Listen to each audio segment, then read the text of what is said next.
Kanta po tayo. Hymn number 210. Bakit? Malamig. 210. Holy Bible, Book Divine. 210. Holy Bible, Book Divine. O, ganun. Ready for stanza? Sing. Holy Bible, Book Divine, precious treasure thou art mine, mine to tell me whence I came, mine to teach me what I am. Again, mine to chide me when I roam, mine to show a Savior's love, mine thou art to guide and guard, mine to punish or reward. Third stanza. Mine to comfort in distress, suffering in this wilderness, mine to show my living faith. Man can triumph o'er death. Last stanza. Mine to tell of joys to come, and the rebel sinners doom. O thou holy book divine, precious treasure thou art mine. Amen. Yung song about the Bible, no? Ang daming ginagawa rito ng yung kumbaga yung dulot ng Bible sa atin. Sabi nga para daw siyang treasure eh. Precious treasure thou art mine. Ano raw ginagawa niya? Mine to tell me whence I came. Diba? Tinuturo sa atin saan tayo galing. Tinuturo kung ano tayo, what I am. Sabi niya ganun. Ano pa? Pinapakita raw nito yung Savior's love. Ano pa? Ito daw yung nagtuturo sa atin, nagsisilbing gabay natin. Guard daw natin. Sa pamamagitan daw ng Word of God, pwede tayo magka-reward or ma-punish, di ba? Pag i-obey natin, may reward. Kung i-disobey natin, lalo ng mga tao, mapaparusahan tayo. Tapos sabi nga rito ano daw ginagawa ng Word of God? Pag may mga situation katulad ng distress, kino-comfort daw tayo, di ba? Kapag may mga sufferings, pinapakita sa atin yung living faith. Kung paano tayo maging matagumpay over death, sabi niya ganun. Tinuturo daw nito yung tell of joys to come, di ba? Ano yung joys to come? Yung mga enjoyment sa future. Yun ang ginagawa ng Bible. Kumbaga, ini-encourage tayo na tignan mo ano yung gagawin ng Panginoon in the future, ano yung magkakaroon ka in the future. Sa pamamagitan nun, maging masaya ka. Magkaroon ka ng comfort, di ba? Galingin, no? Holy Book Divine. Precious treasure thou art mine. Amen. Sige po, pray tayong lahat. Lord, we thank sa gabing ito. We pray for guidance. We pray for blessing. We pray for insight. We pray for humility. We pray for conviction. We pray for burden tonight. Lalo po sa buong 2026. Be with your people. Samahan niyo po ang bawat isa. Convict our hearts. Forgive our sins kung meron man, Ama. And may this be the evening, kahit yung mga lumipas na araw, to convict us and to confront us kung ano man yung mga pagkakasala at pagkukulang namin. And by 2026 naman po ay mapagtuunan namin ng pansin, maitama namin, And lalo pa ay lumakad kami sa kabanalan para sa inyo, redeeming the time, Panginoon. May we value our time and not waste it. We don't know hanggang kailan lang kami. Kaya gamitin nawa namin ito for your glory and wisely, Panginoon. Thank you po sa lahat ng blessings. Thank you sa safety sa amin sa pagdaan ng taong 2025. Maayos naming nasalubong ito and nakatawid kami ng 2026. And we pray for more blessings ngayong taon and spiritual growth sa bawat isa sa amin. Thank you po. And we ask these things sa pangalan po ng Panginoon Jesus Cristo. Amen. Sige po, kanta pa po tayo. 232. Yield not to temptation. Yield not to temptation, for yielding is sin. Ano, Bert? Parang nantok ka, Bert, ha? Puyat ka ba? Ano? Kagigising lang. Maya. To temptation, for yielding is sin. Try natin. Ready? First stanza. Katulad ng ginagawa natin, 1, 2, 3, and then saka lang tayo magko-chorus. First stanza, ready? Sing. Yield not to temptation, for yielding is sin. Each victory will help you some other to win. Fight manfully onward, dark passions subdue. Look ever to Jesus, He'll carry you through. That's right, again. Shun evil companions, bad language disdain. God's name hold in reverence, nor take it in vain. Be thoughtful and earnest, kind-hearted and true. Look ever to Jesus, He'll carry you through. Last, to Him that o'ercometh, God giveth a crown.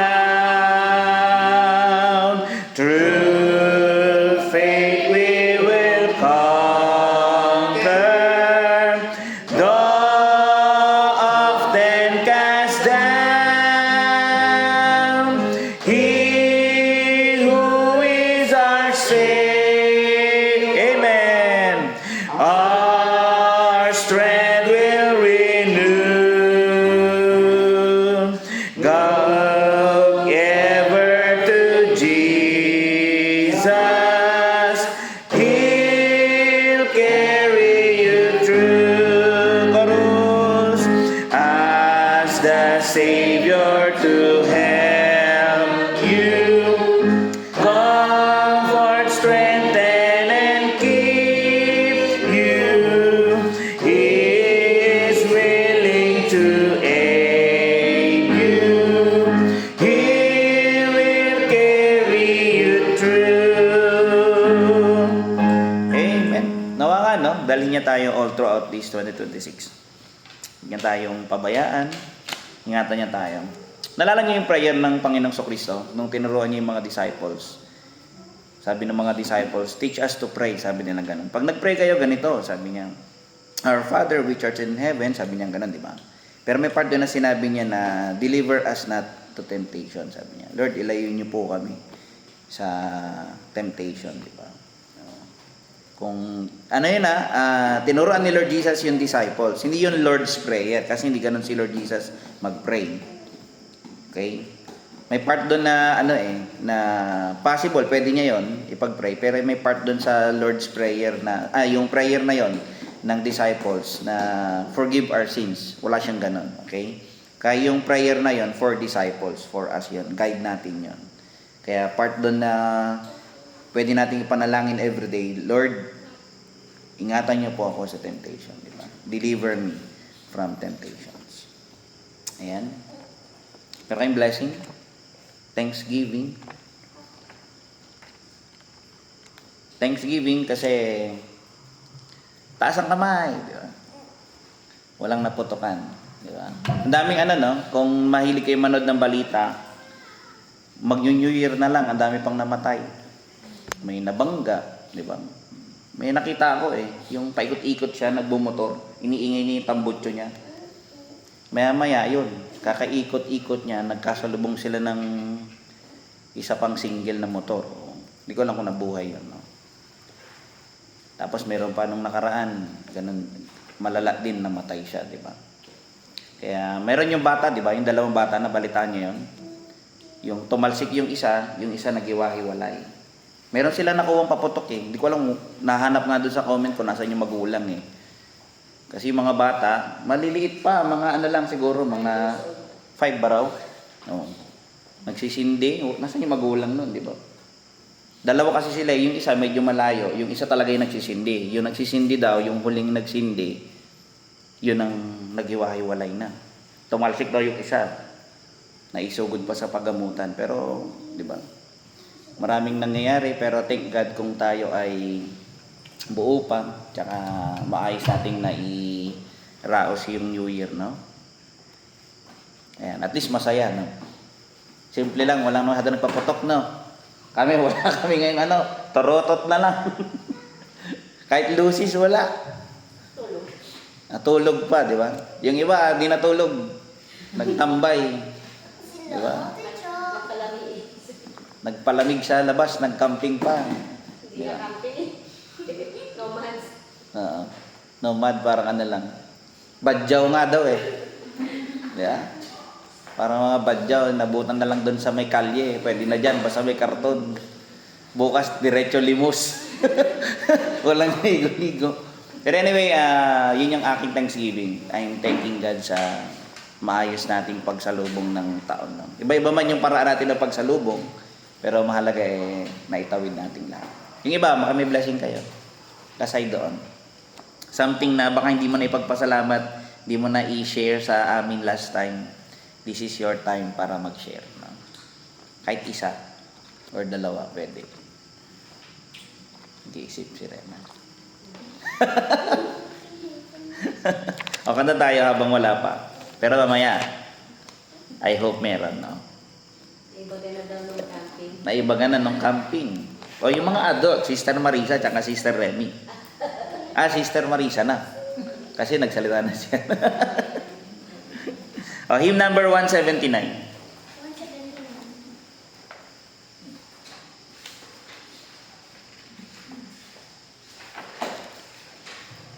179.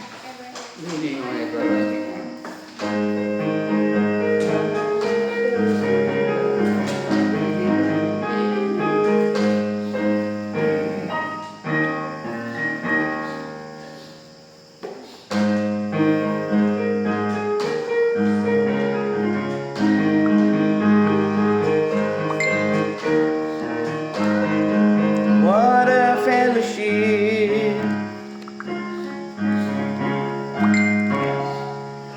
What a fellowship, what a joy divine. Ready for stanza? Sing. What a fellowship, what a joy divine, leaning on the everlasting arms. What a blessedness, what a peace is mine, leaning on the everlasting arms.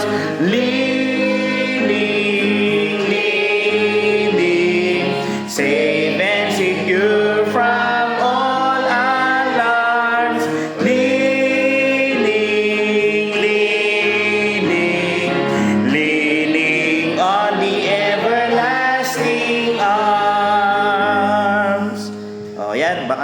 ano na. Additional, no? Sister Marisa. Baka meron lang kung meron kayong something na ano. Ay, ang nga pala, no? Naalala ko. I'm happy doon sa ano, yung ating ano, Thanksgiving, no? Yung year-end natin actually. Okay naman, no? Masaya ako sa ano, able tayo na makapag-celebrate, di ba? May thank you sa Panginoon yung ano, buong taon. And also to share yung mga bagay na meron tayo, di ba? Tsaka to spend time together. Yun yung ano natin. Kahit simple lang yung ano natin, no? Masaya na tayo ng mga plastic. Kahit nga yung sa school, di ba? Yung sa Gayamat, mga principal, gustong-gusto. Ito niyo yung ano, yung ano ng ano, sa Gaki, yung mga yung program nila ng Christmas ng mga teacher. Yung mga pinamigay nila. Ganon din, mga basket. Tonto yung mga teacher. Planggana, di ba? Mga lagayan ng murag, di ba?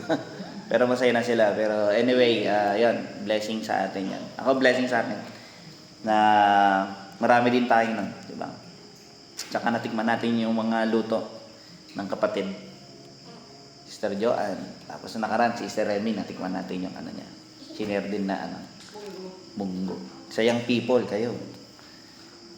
Thank you kayo no? Sister Remy. Sarap, di ba? May bulaklak pa. Yeah. Pero anyway, yung aking Thanksgiving. Kung meron, okay. Kung wala, will ano. Kantayin natin yung second. Ha? Ano daw? Ano daw? January na. Pag nag-bear na ulit, pwede na. Let's sing the second stanza. Oh, how sweet to walk in this.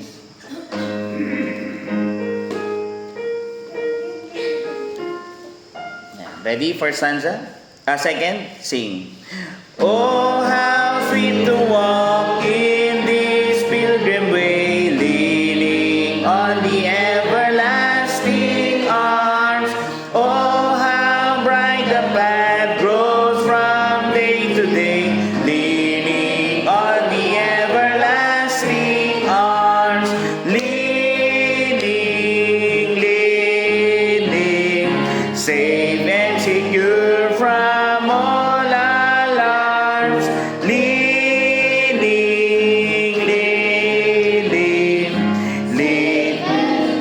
the everlasting arms. Last stanza. What have I to dread? What have I to fear? Leaning on the everlasting arms. I have blessed peace with my Lord so near. Leaning on the everlasting arms. Leaning,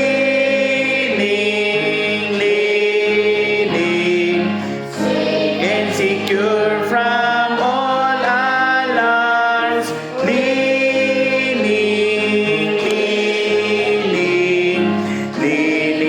on the everlasting arms. Amen.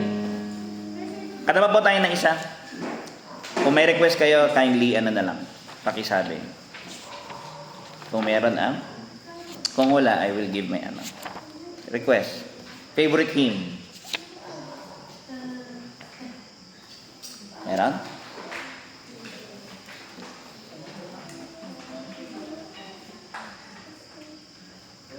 O sige.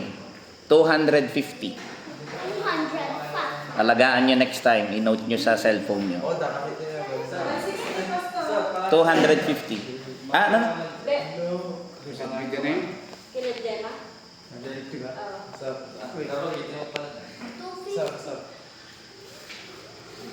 Ganda yung request daw sa inyo. Anong request? 163 po. O sige, pagbigyan natin yung 163, yung bantay bata. Joy is 163. Wala ba't wala dito? Wala oh. 163. Wala talaga dun sa akin. Sino kayo nag-alis noon? Siya. Pasigatan natin ito.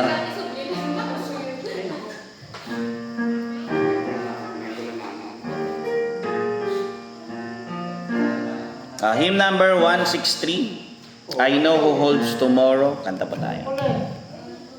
I don't know about tomorrow. I just live.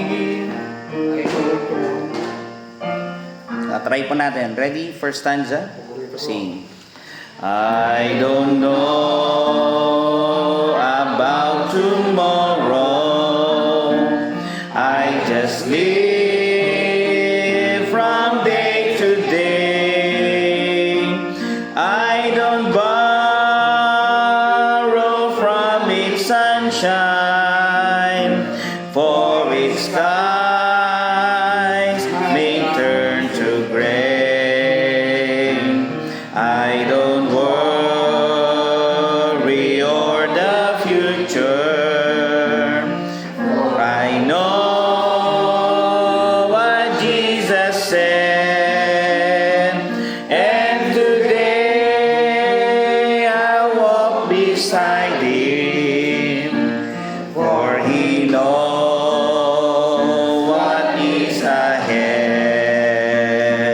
Many things about tomorrow I don't seem to understand, but I know who holds tomorrow, and I know who holds my hands again. Every step is getting brighter as the golden stairs I climb. Every burden's getting lighter. Every cloud is silver line. There the sun is always shining. There no fear will dim the eye. At the ending of the rainbow, where the mountains touch the sky. Third stanza. I don't know about tomorrow. It may bring me poverty. That's right. But the one who feeds the sparrow is the one who stands by me. There the my portion may be true, the flame or flood, but His presence goes before me, and I'm covered with His blood. Many things about tomorrow I don't seem to understand, but I know who holds tomorrow, and I know who holds my hand. Amen. Sige po, samahan niyo po ako sa inyong mga Biblia. Punta po tayo ng 2 Samuel. Sa 2 Samuel. Tinatawag ba tayo? Magpipray ba raw? Walang ginagawa. Kung magpipray ka mo, tanong mo kay Dan. Ikaw na lang pumunta doon. Sunod na kayo mamaya. 2 Samuel We will be reading sa 2 Samuel chapter 6. 2 Samuel chapter 6. Yan. Good evening din sa mga kapatid sa online, sa Dilla family, sa Pangatungan, and sa Orense family. Good evening. Yan. 2 Samuel chapter 6 verse 1. Babasahin ko po doon sa verse dito. Start po tayo ng verse 5. At si David at ang buong sangbahayan ni Israel ay nagsitugtog sa harap ng Panginoon ng sari-saring panugtog na kahoy sa abeto at ang mga alpat, ang mga salteryo at ng mga pandereta at ng mga kastaneta at ng mga simbalo. Mga instruments yan. Okay? At nang sila'y magsidating sa giikan ni Nachon, sabi niya ganun, or ni Nakon. Pag sinabing giikan, sa time nila, yung threshing floor, ito ay parang usually, parang concrete, bato yung flooring. Tapos, minsan, ang nakikita ko is, round siya usual, round. Doon nila parang sa time natin, yung binabaot, parang ganun sa kanila. Okay? Binabaot nila doon yung mga trigo nila, tapos nalalaglag yung trigo. Parang ganun yung area na yon, okay? Parang dedicated. Yun yung threshing floor na sinasabi dito. At ang sabi, nakarating daw sila doon at iniunat ni Uza ang kanyang kamay sa kaban ng Diyos. Yung kaban ng Diyos dito is yung ark.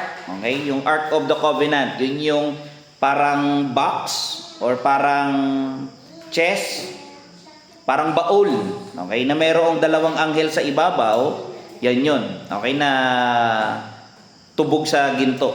Okay? Sabi dito, inuunat daw niya yung kanyang kamay sa kaban ng Diyos at hinawakan sapagkat ang mga baka ay nangatisod. Umalog-alog kasi yung Ark of the Covenant. Nilagay nila doon, makikita natin mamaya naman yan Nilagay nila sa parang cart. Nilagay nila sa loob ng cart. Hindi ko alam kung pinalian ba nila o ano. Tapos nung naglalakad na, nung nandun na sila sa area ng threshing floor or giikan ni Nachon or ni Nakon, natisod kasi gumalaw-galaw yung baka. Parang malalaglag, sinalo ngayon ni Uza, sabi rito. Inuunat daw niya yung kamay niya, inalalay niya para hindi bumagsak. Kaya lang, at ang galit, doon sa verse 7, at ang galit ng Panginoon ay nag-alab laban kay Uza, at sinaktan siya ng Diyos doon dahil sa kanyang kamalian. Ito, matinding kamalian. Bakit? Kasi it takes life. Mamatay siya on the spot. At doon namatay siya sa siping ng kaban ng Diyos. At hindi minagaling ni David sapagkat nagalit ang Panginoon kay Uza, na-displease daw si David, parang nayamot At kanyang tinawag ang dakong yaon na Perez Uza. Okay? The punishment of Uza. Ibig sabihin ng Perez dito is punishment. The punishment of Uza hanggang sa araw na ito. Yung title ng aking message ay Irreverence Repaid. Okay? Yung pagkawalan niya ng takot sa Panginoon, doon sa kawalan niya ng takot or respect doon sa Ark of the Covenant ay pinagbayaran niya, Kumbaga, irreverence repaid, Uza died. Let's bow our heads and pray. Lord, we thank sa gabing ito. We pray for guidance, we pray for insight, we pray for understanding sa mga salitang ito. May we learn from your word and may we be able na magamit ito sa pang-araw-araw namin pamumuhay upang mabuhay kami na sa paraan na kaaya-aya sa inyong harapan, lalo po ngayong 2026, Panginoon.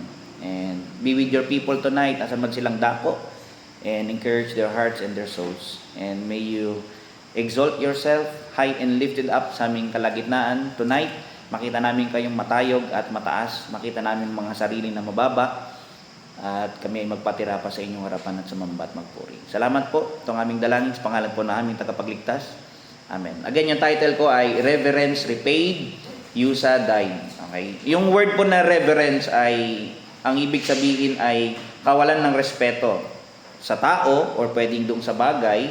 Pero doon sa natin, sa context natin is irreverence toward God. Ibig sabihin, kawalan ng respect sa Diyos or kawalan ng pagsiseryoso.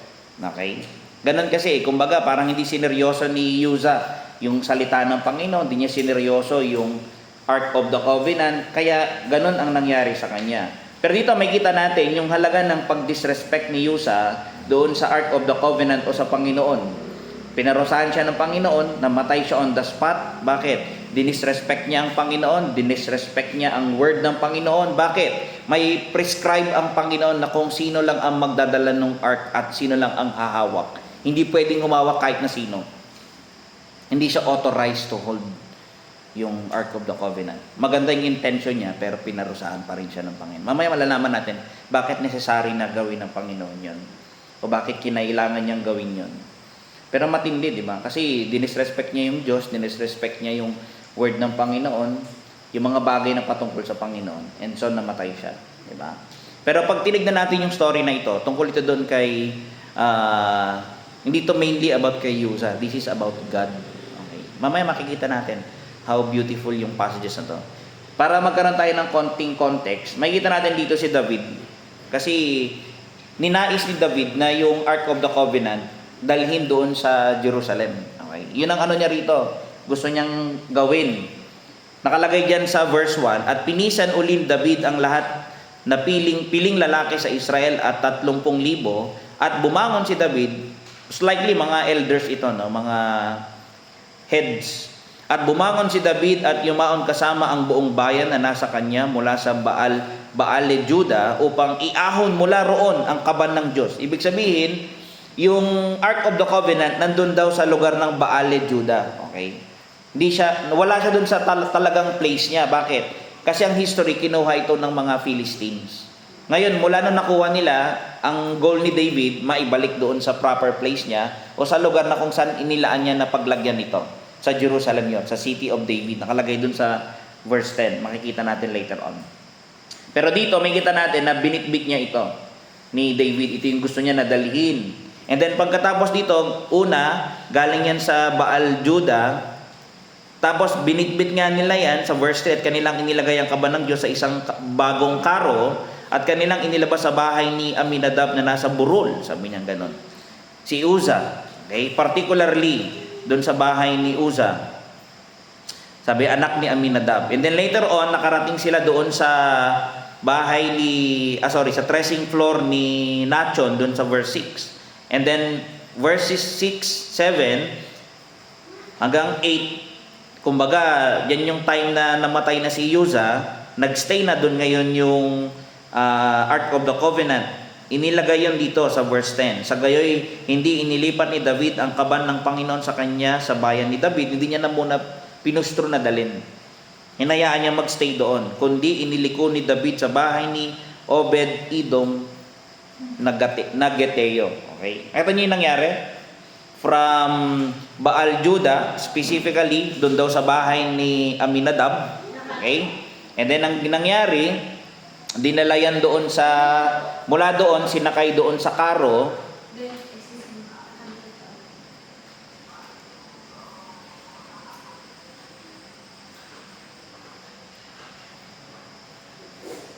Ayan.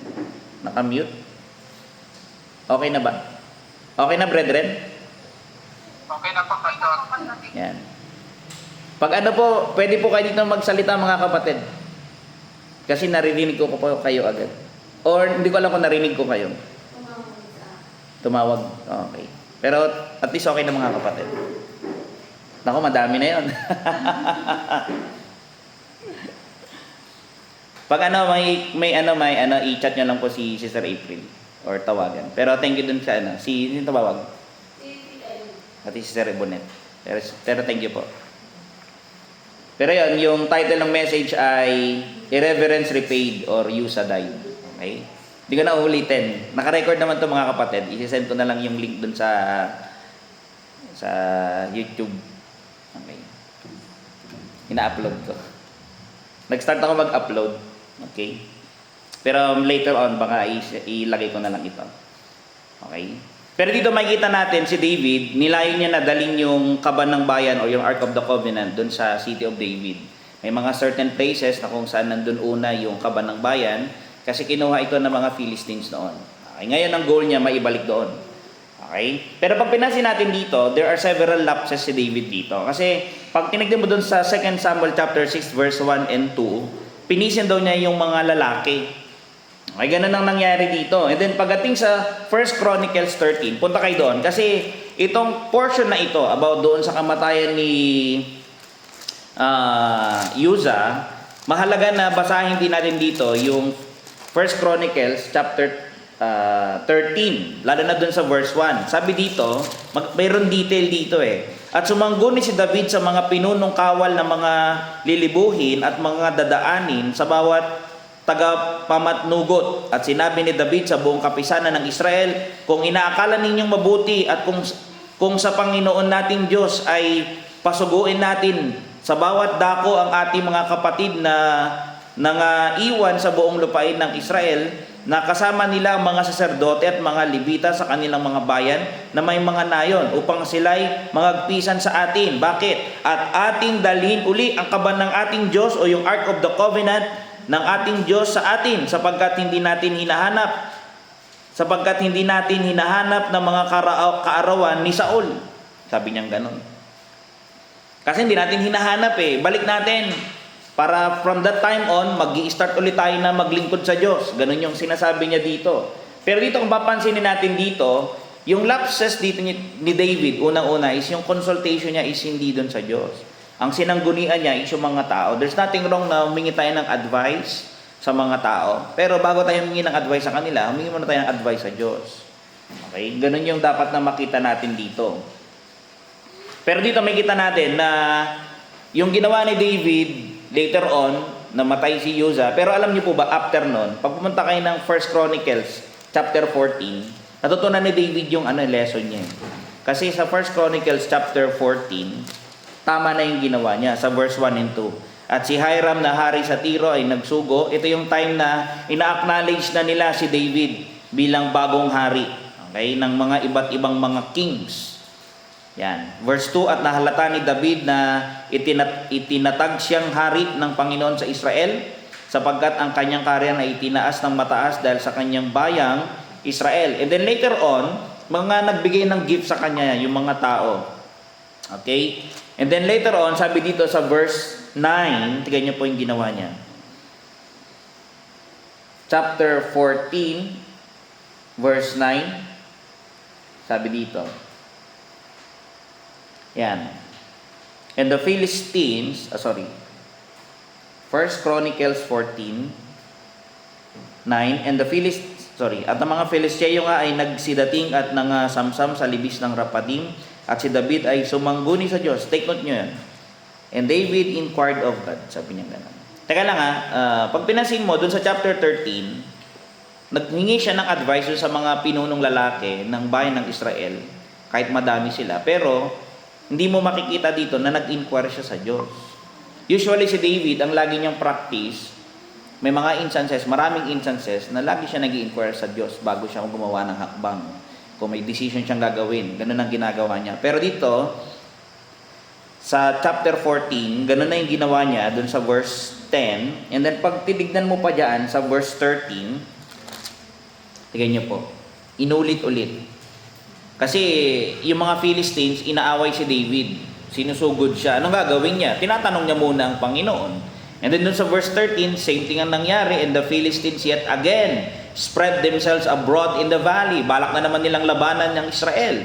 Sa verse 14, therefore David inquired again of God. Sabi niya gano'n. And God said unto him, nakita niya yan? Pag hinahanap niya ang Panginoon, sumasagot ang Panginoon. And then yung decision niya, tama. Okay? Binibless ng Panginoon yung ginagawa niya. Sinasamahan siya ng Panginoon.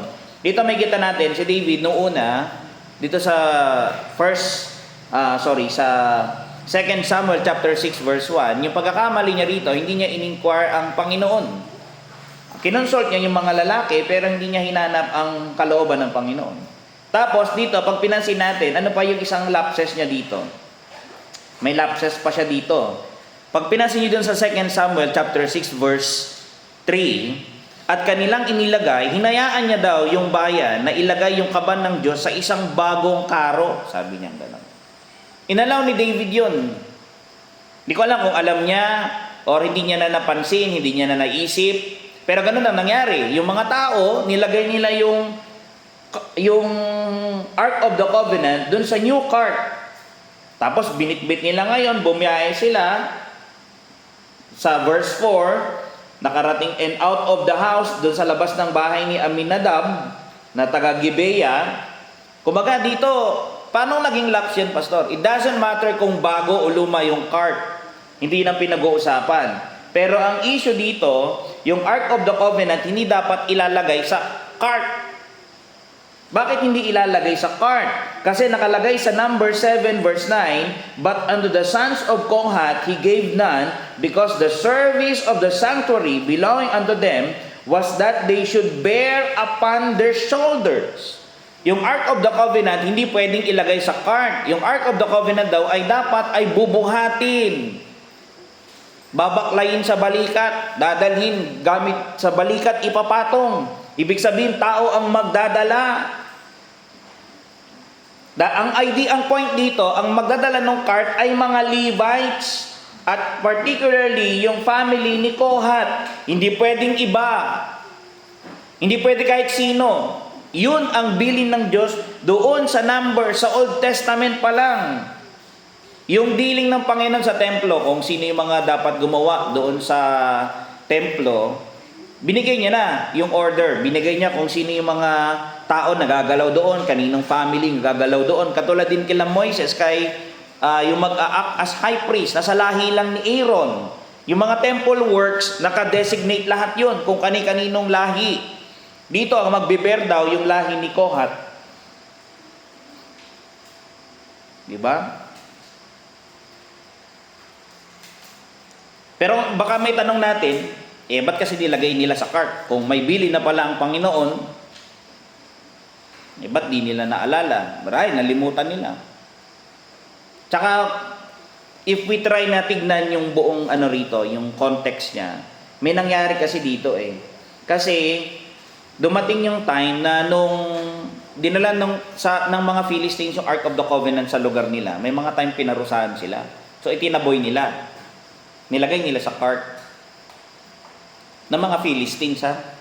So marahil nakita yun ng mga Israelites, dinala na ng mga mga Philistines, nilagay nila sa cart, ginaya na lang nila. Which is mali. Nakakaano ang isipin dito, minsan kahit sabi natin, parang okay naman yung ginawa ng iba, siguro okay din sa akin. Mali. Mali yung ganong mindset. Lalo na kung mga unbelievers yung gumagawa, huwag natin susundin yung mga examples ng mga unbelievers. It may work sa buhay nila, pero not necessary na mag-work yun sa buhay natin, lalo na kung yun ay against the Word of God. Ano niyo yun? Ginawa ng mga Philistines, nilagay nila sa cart, pero hindi yun according sa Word of God.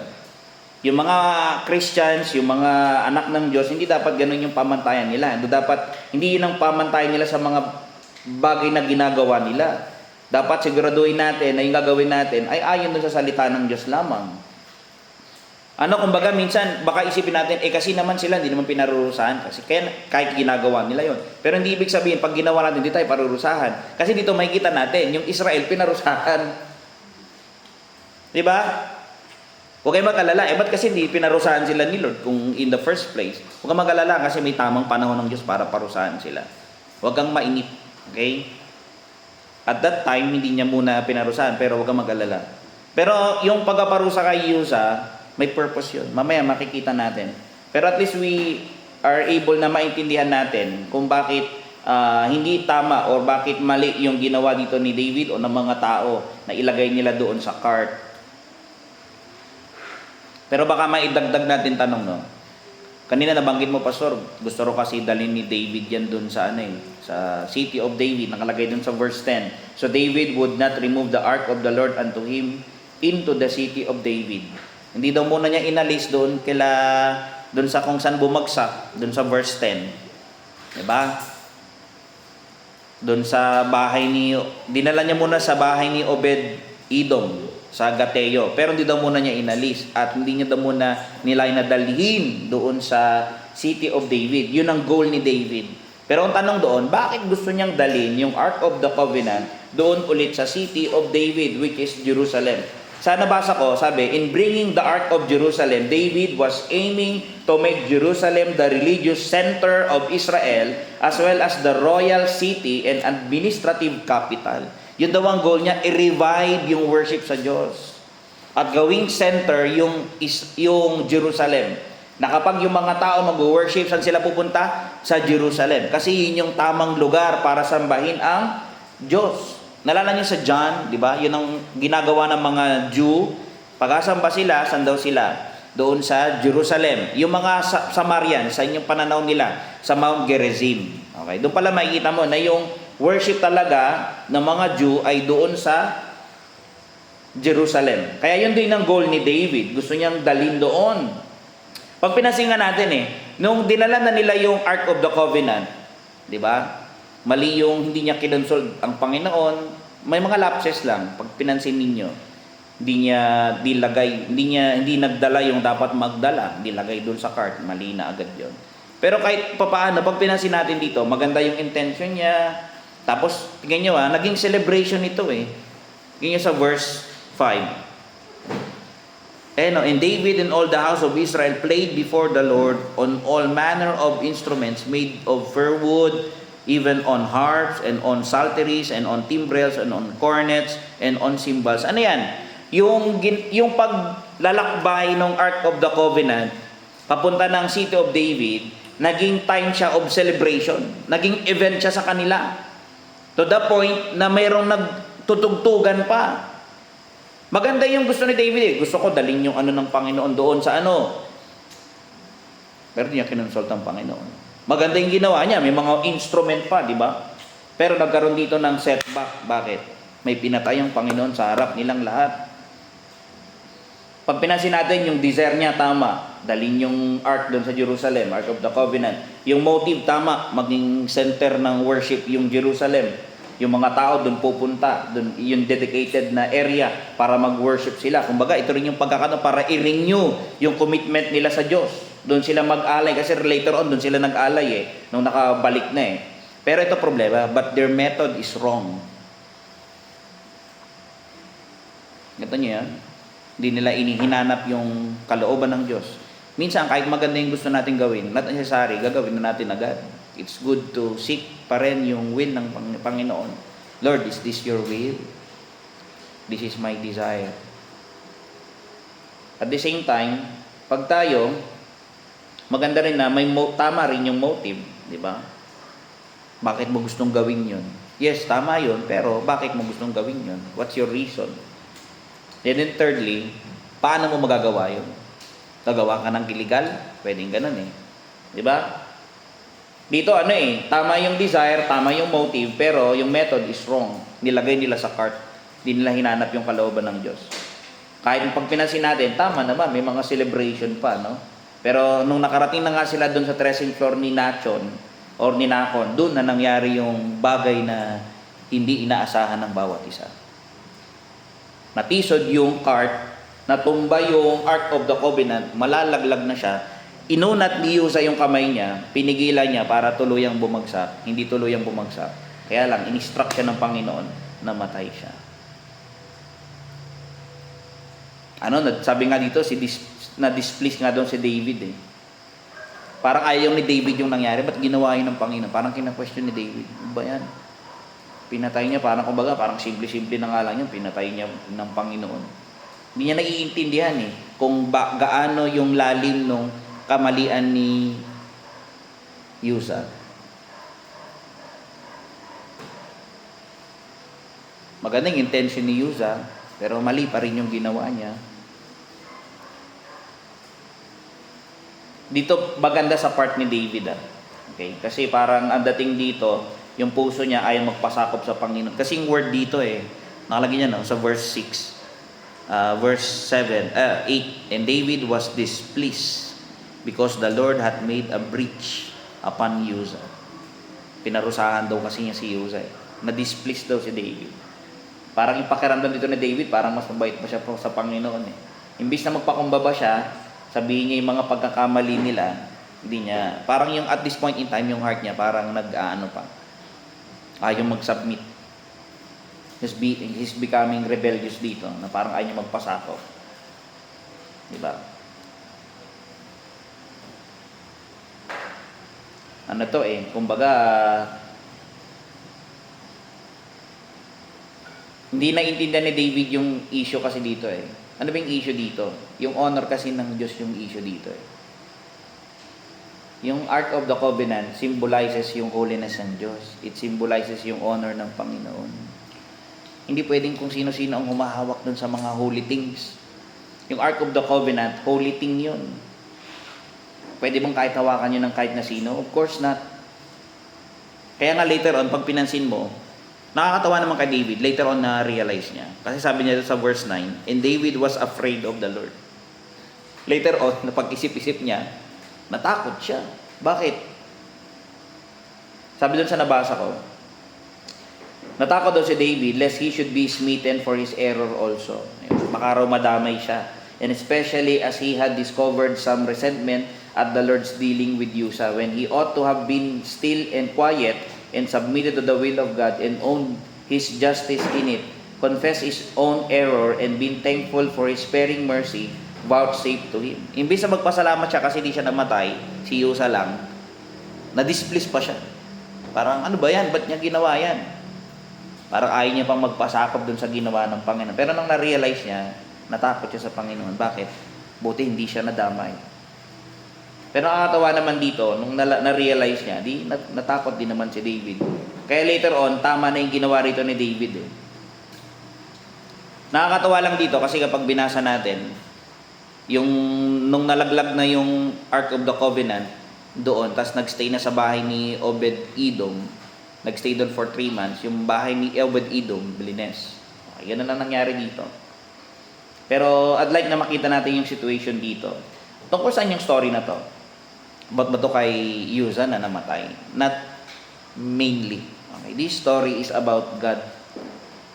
Tungkol ito sa Diyos, tungkol ito doon sa kanyang kabanalan, tungkol ito sa kung sino ang Diyos. Sino ba ang Diyos? Sabi na sa Leviticus 11:44, for I am the Lord your God. Sabi niya sa Israel, ye shall therefore sanctify yourselves, set apart yung sarili nyo, hihiwalay yung sarili nyo, and ye shall be holy, for I am holy. Pakabanal kayo kasi banal ako. Miwalay kayo sa kasalanan, miwalay kayo sa mga maling gawain. Neither shall you defile yourselves with any manner of creeping thing that creepeth upon the earth. For I am the Lord that bringeth you up out of the land of Egypt to be your God. Ye shall therefore be holy, for I am holy. Makita mo dito, nung liligtas ng Panginoon yung bayan ng Israel from Egypt, from bondage ng Egypt, ngayon may bago na silang Diyos at sila, mabubuhay dapat sila sa paraan na gusto ng Diyos. Same way with us Christians. Niligtas tayo ng Diyos sa pagkaalipin sa kasalanan, and so yung life natin dapat different dun sa life natin before. Ayaw na yun ng Diyos. Dapat yung life natin is new life. Mabubuhay tayo sa paraan na gusto na ng Panginoon.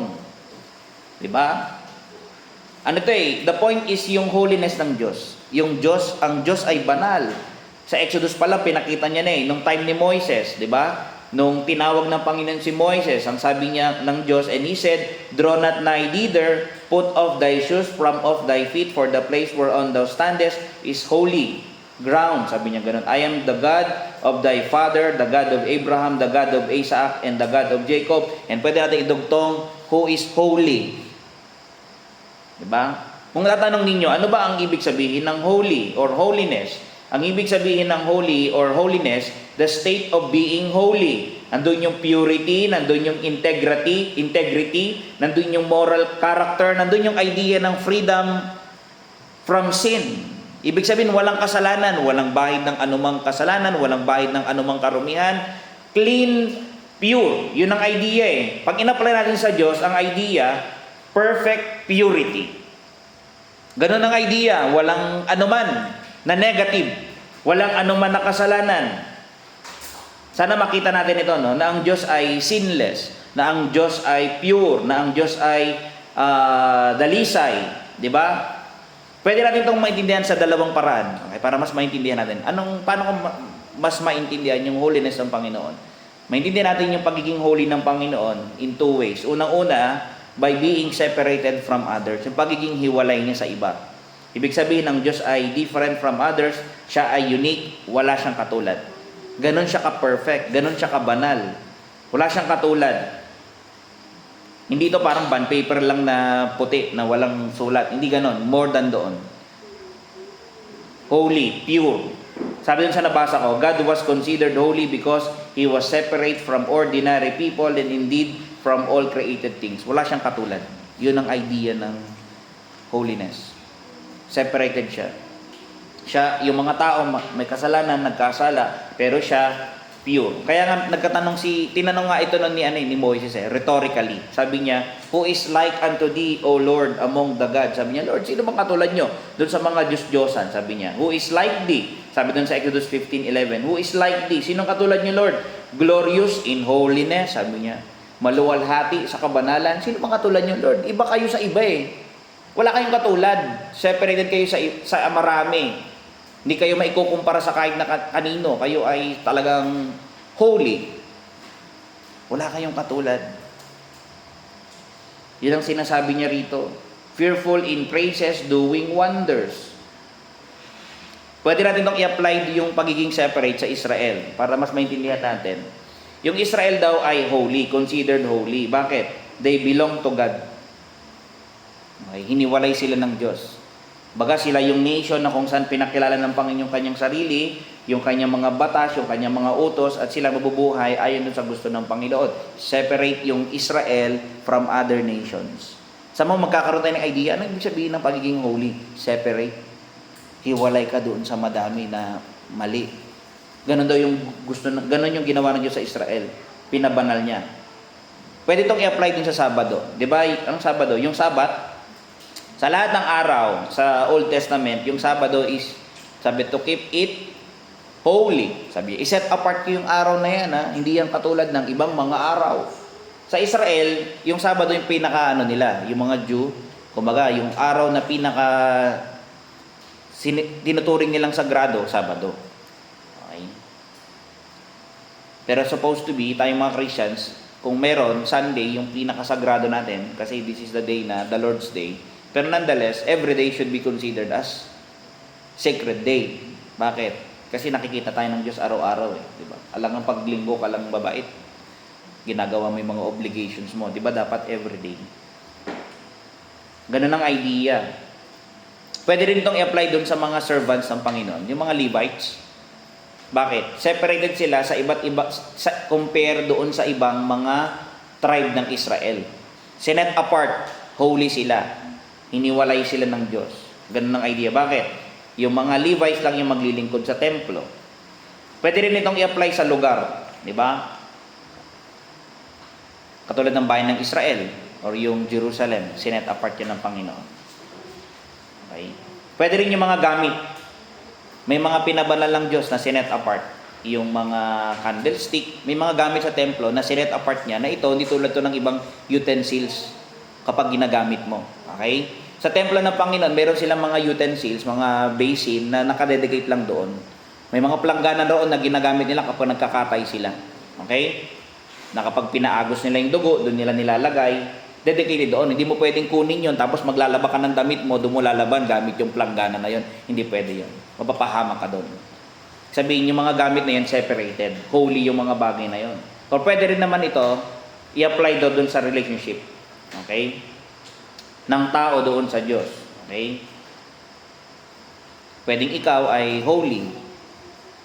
And then yung iba ay unclean, madumi, nabubuhay sa kasalanan. Hindi lang ito pwedeng i-apply doon, hindi lang ito pwedeng mga hulugan na being separated. Yun ang ibig sabihin ng holy. Set apart. Pangalawa, pwede rin ito na maging ang idea mo sa holiness ng Panginoon is yung moral perfection ng Panginoon. Sabi dun sa isang dictionary na nakita ko, because holiness signified separation from all that was common and everyday, the word naturally developed a wider meaning that included ideas of excellence and perfection. Ayun ang yung holiness ng Diyos is perfection, pagiging perfect niya. When applied to God, this carried with it ideas of moral perfection. God's holiness meant that He was separate not only from the common everyday world, but above all from sin. Okay? Wala siyang katulad.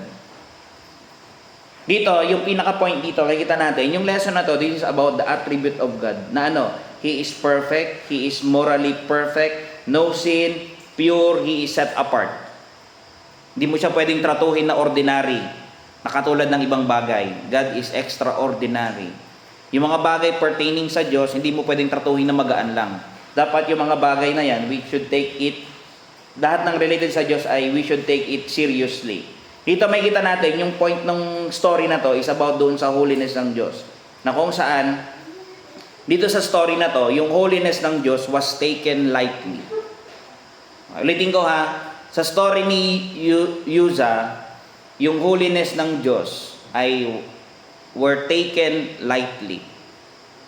Inari nila na magaan lang yan, yung Ark of the Covenant. Hawakan mo na yan, kahit sino pwedeng humawak yan. Bitbitin lang natin yan, kahit sino-sino pwede nang humawak yan. Yun ang problema ng mga tao dito.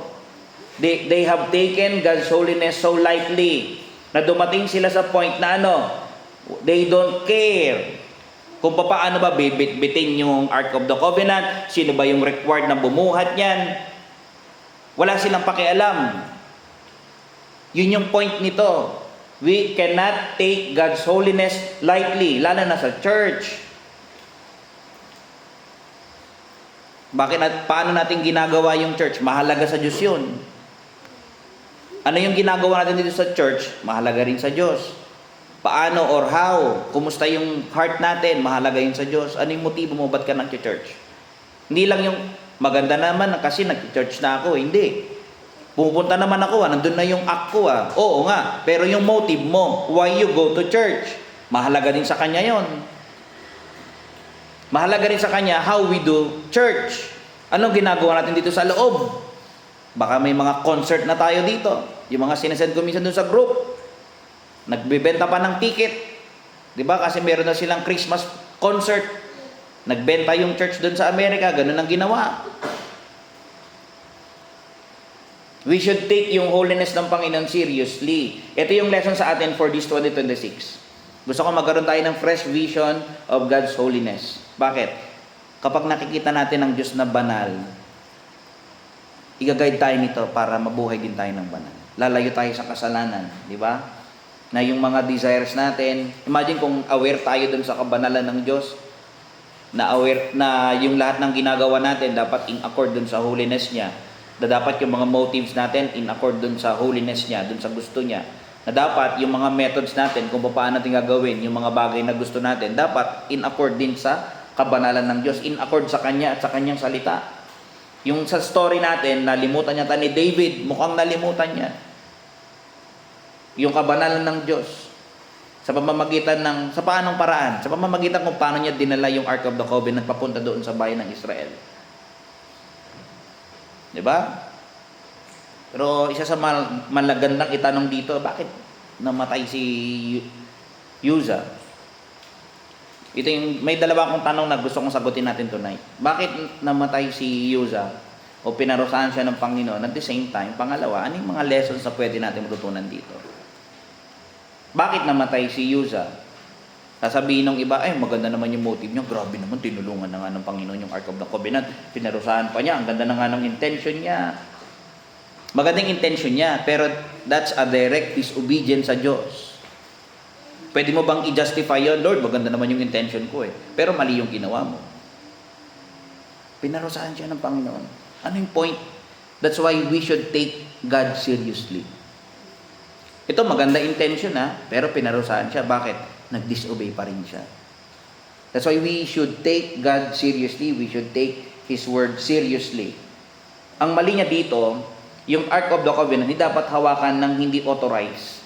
Kanina binanggit ko na Yung mali dito ni Uzzah is sin of ignorance. Hindi ko alam kung alam ba niya o hindi niya alam. Pero most likely hindi niya alam. Ignorant siya na dapat hindi niya pwedeng hawakan yun. Ang ginawa kasi nila rito, sinamahan kasi nila habang dinadala yon, carry ng cart, sinamahan nila. From, galing sila sa lahi ni Abinadab Si Ahayo, tsaka si Uzzah, yung nag-accompany ng cart. Tapos nakita nila na nakarating sila dun sa threshing floor sa verse, ni Nachon, na tisod, parang malalaglag, hinawakan niya. Di ba? Di ko lang kung alam niya.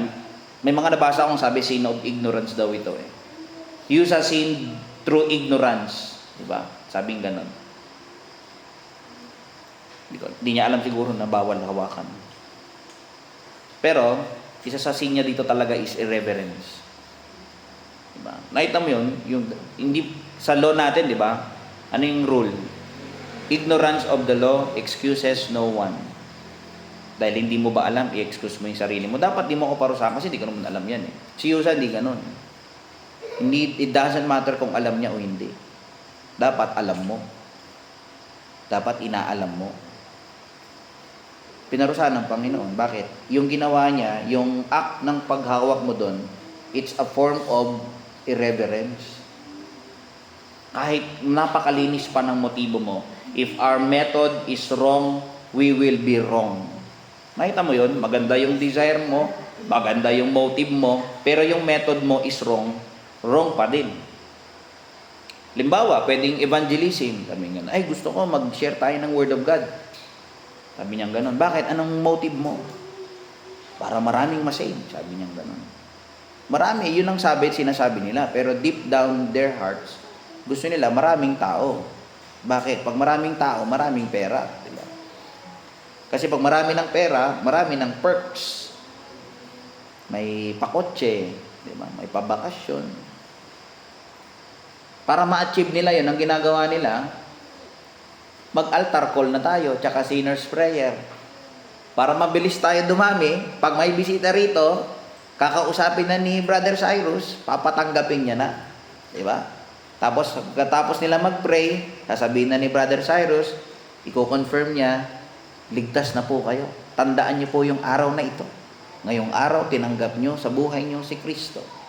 Ligtas na po kayo. Diba? Pupunta na po kayo ng langit. Diba? You're giving false hope dun sa mga tao. Diba? Good yung desire. Gusto mo mag-evangelize eh. Good yung motive mo. Bakit? Kasi gusto mo ma-save sila eh. Sabi mo eh. Pero wrong yung method. Bakit? Maglagay na rin tayo ng altar call, tsaka para mas maraming tao, maglagay na rin tayo ng drums dito. Tsaka gitarista. Parang nagko-concert. Diba? Tsaka baka maganda, pati babae, pag-preachin na natin. Sabing ganon. Para mas madami lalo. Diba? Kaya para mas marami, huwag na nating disiplinahin yung mga may ginagawang mali. Hayaan mo lang sila. Ang mahalaga, nagbibigay sila. Diba? Pwede ba yun? Diba? Hindi pwede. Dito may kita natin, pinarusahan ng Panginoon si Uza. Maganda yung motive niya. Hindi malaglag. Diba? Gusto niyang tulungan yung art. Pero mali yung method, hinawakan niya. Hindi siya authorized. Hindi pwede. Pag pinag-isipan nga natin, makikita natin na in the first place, mali na agad yung gagawin mo eh. Yung desire niyang gawin. Hindi siya pwedeng mag-alalay doon. Hindi siya authorized. Kaya tingnan mo, multiple. Kamali siya ng hinangad, magagawin mo dyan. Di ikaw dapat ng umalalay dyan. O, bagsak na agad siya doon. Whatever motive meron siya. O ngayon, yung method niya, lalo siyang nagkamali. Kung isipin natin, yung sin niya is ignorance and at the same time irreverence. Kasi binailik niya yung kabanalan ng Diyos. Eh bakit di ba pwedeng struck na lang siya ng sakit? Bakit pinatay siya kaagad ng Panginoon? Alam niyo po ba, this is necessary na patayin talaga siya. Bakit? This is a breach doon sa holiness ng Panginoon.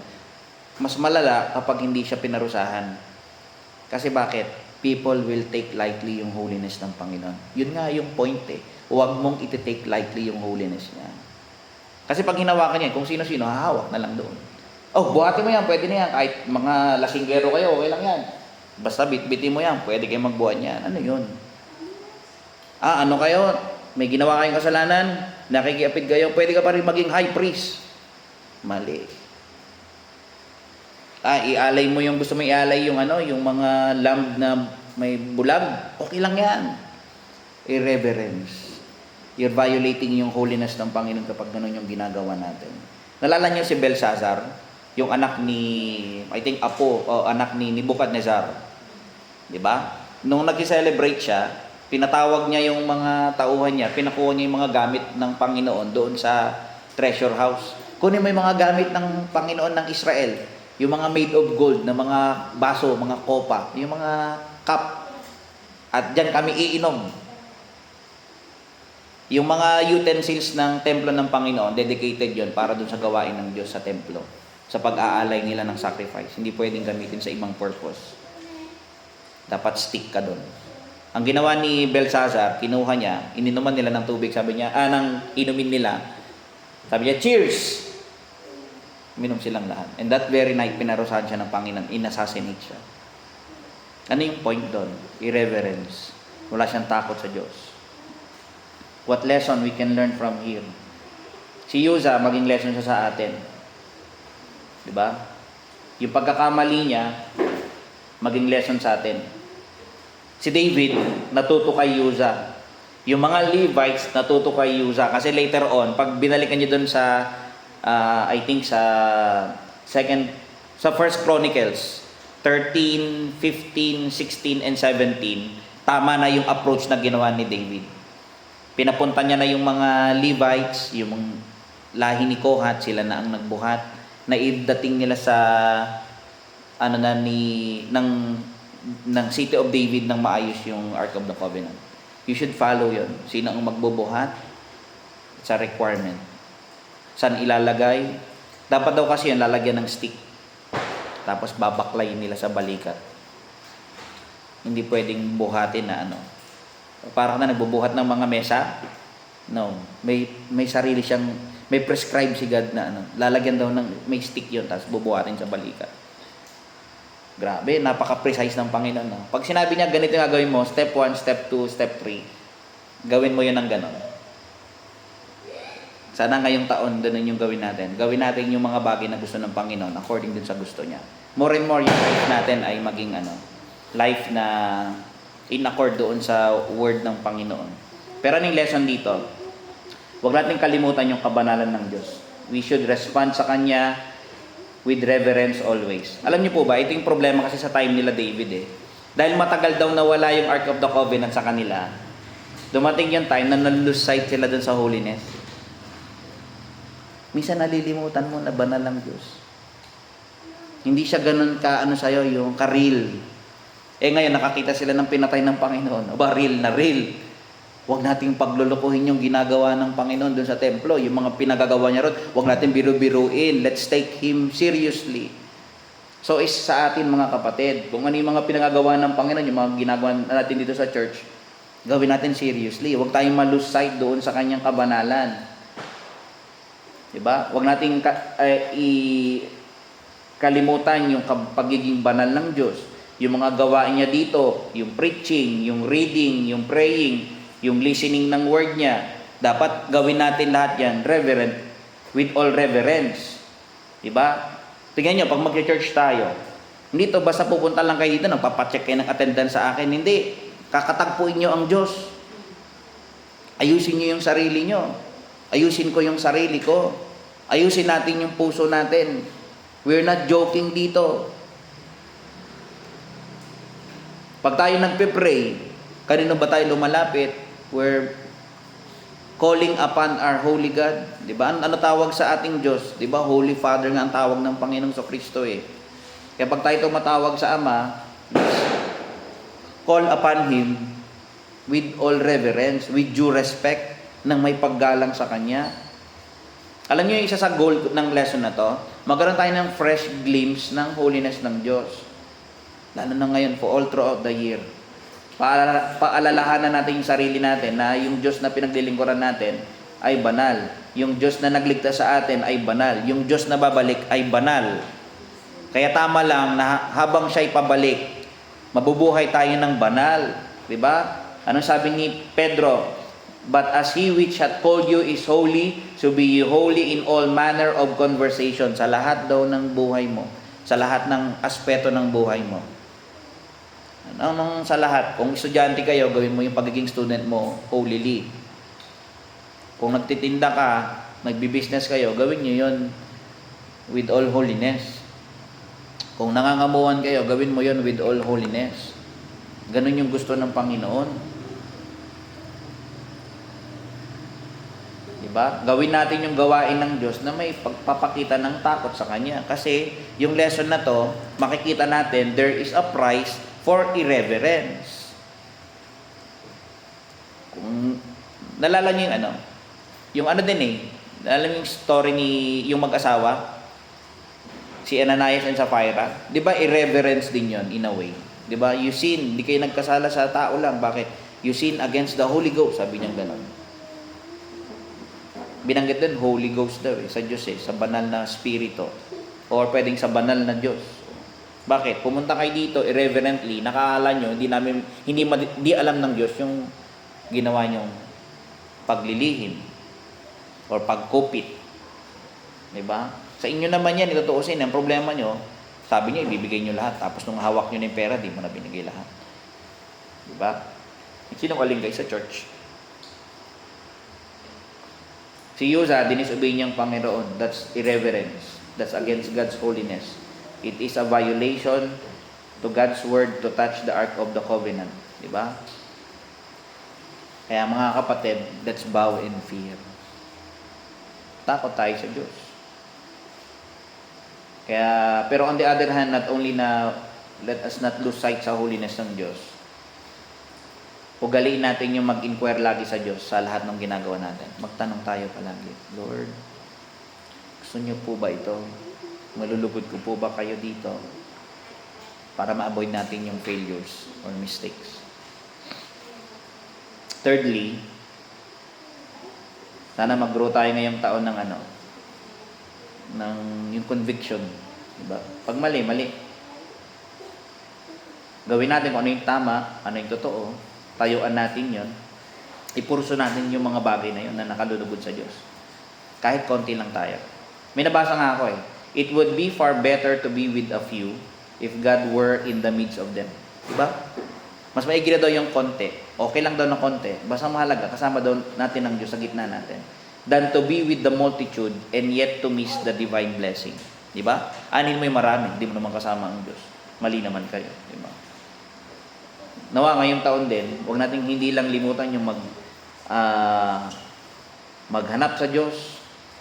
Nawa lumago din tayo sa conviction ngayong taon. At the same time, maging sensitive tayo lalo sa kasalanan natin ngayong taon. Or sa mga kasalanan sa paligid natin. Para maiwasan natin.